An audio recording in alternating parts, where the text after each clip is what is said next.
Sketch pen দিয়েও কি water colour করা যায়? চলো তাহলে আজকে সেটাই দেখা যাক যে স্কেচ পেনকে ওয়াটার কালারে কীরকমভাবে ব্যবহার করা হয় এবং সেটাকে কীরকমভাবে জল রঙের মাধ্যমে ছবিও একটা সম্পূর্ণ করে নেওয়া যায়। যদিও বা আমরা সকলেই জানি যে স্কেচ পেন যেহেতু একটা ওয়াটার বেসড একটা পেন, তো সেহেতু জল যেহেতু লাগার সাথে সাথেই কিন্তু কালারটা ছড়িয়ে যায়। বাট আমি এখানে সেই ছড়ানোটাকেই আমি একটা আর্টের মতন করে একটা সুন্দর ডিজাইনের রূপ দিচ্ছি।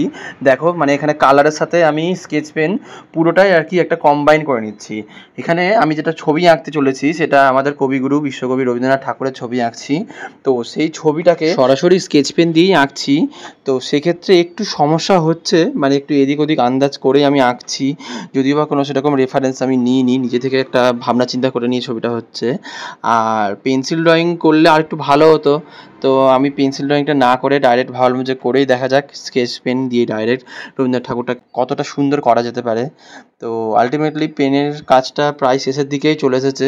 আমি চোখ নাকগুলোকে আমি হাইলাইট করে নিচ্ছি, আর চোখের মণির জায়গাটা আমি একটু কালো, যেটা মানে চোখের মণিটাকে হাইলাইট করার জন্য কালো স্কেচ পেনটাকেই একটু ডিপ করে ব্যবহার করলাম।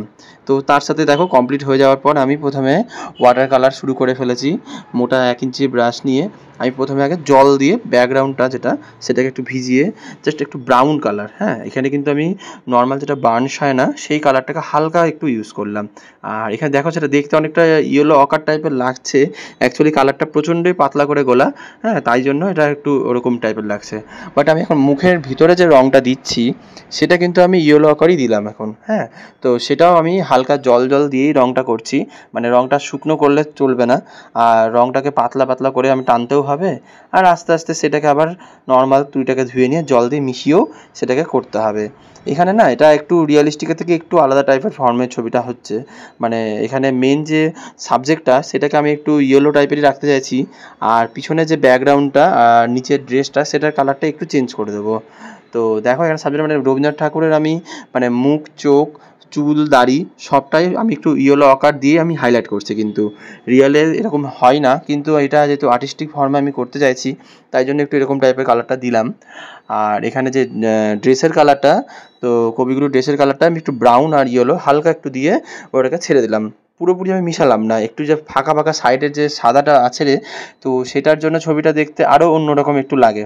মানে ওটা সাদাটা তুমি যদি মিশিয়ে দাও তো সেক্ষেত্রে না ছবিটা খুব একটা ভালো নাও লাগতে পারে, তো সাদাটা ছেড়ে রাখলে ছবিটা বেশ আরও সুন্দর লাগবে। ঠিক আছে, ছবিতে সাদা ফাঁকা রাখাটা খুব ইম্পর্টেন্ট আর কি, তো তাতে ছবিটা আরও বেশি হাইলাইট হয়।